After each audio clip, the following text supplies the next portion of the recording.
Evening college అయిపోయినాక రేపు హోలీ కదా జాలీగా ఉండొచ్చని అనుకున్నాను. కానీ మ్యాటర్ ఏందంటే అది అవదమ్మా. మా మేడం గారు వచ్చేసి గ్రూప్‌లో అయితే మెసేజ్ పెట్టించారనమాట మా సీఆర్ తోటి. 2 డేస్‌లలో అయితే రికార్డ్ సబ్మిట్ చేసేయాలి. ఈలోగా ఎవరెవరైతే రాయలేదో వాళ్ళందరూ మొత్తం కంప్లీట్ చేసుకోమని చెప్పారు.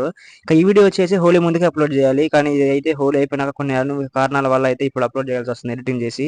ఇక అదే రోజు నైట్ మొత్తం రికార్డ్ రాసేసి మార్నింగ్ వచ్చేసి టిఫిన్ చేశాననమాట. టిఫిన్ చేసేసి "టిఫిన్ ఎందుకు చేసావురా బాబు మీ హాస్టల్‌లో బెటరా ఫుడ్" అంటే ఆ రోజు ఉప్మా అనమాట. సో, ఉప్మా మనం తినాలంటే కొద్దిగా కష్టమే అనమాట. ఇక టిఫిన్ చేసేసి రిటర్న్ హాస్టల్‌కెళ్ళేసిన తర్వాత మళ్ళీ మొత్తం అయితే రికార్డ్ అయితే ఉన్నది మొత్తం కంప్లీట్ చేసుకున్నాను. మా ఫ్రెండ్స్ కాల్ చేసి "రారా కాలేజ్ దగ్గరికి మనమైతే ఎక్కడైనా బయటకెళ్దాం" అని చెప్పారు. సో, కాలేజ్ దగ్గర నుంచి మాకైతే కొంచెం దూరం అనమాట. సో, కాలేజ్ నుంచి మేము మా ఫ్రెండ్స్ వచ్చేసి కలిసేసి ఇంక మేము వెళ్తుంటే మాతో పాటు చింటూ బాయ్ కూడా వస్తున్నాడు బ్యాక్ సైడ్. ఫైనల్‌గా అయితే బేకరీకి అయితే రీచ్ అయిపోయాము. మా ఫ్రెండ్స్ వచ్చేసి ఒక్కొక్కడు ఒక డైమండ్ ఒక ఆణిముత్యం అనమాట. సో, వాళ్ళని పరిచయం చేసాం పదండి వీడియో. సాంపిగాడు సైకిల్ కి ప్యాచ్లు వేస్తాడు అయితేనే ఫేమస్. సూరిగాడు చెరుకు రసం అమ్ముతాడు తీయగా ఉంటది.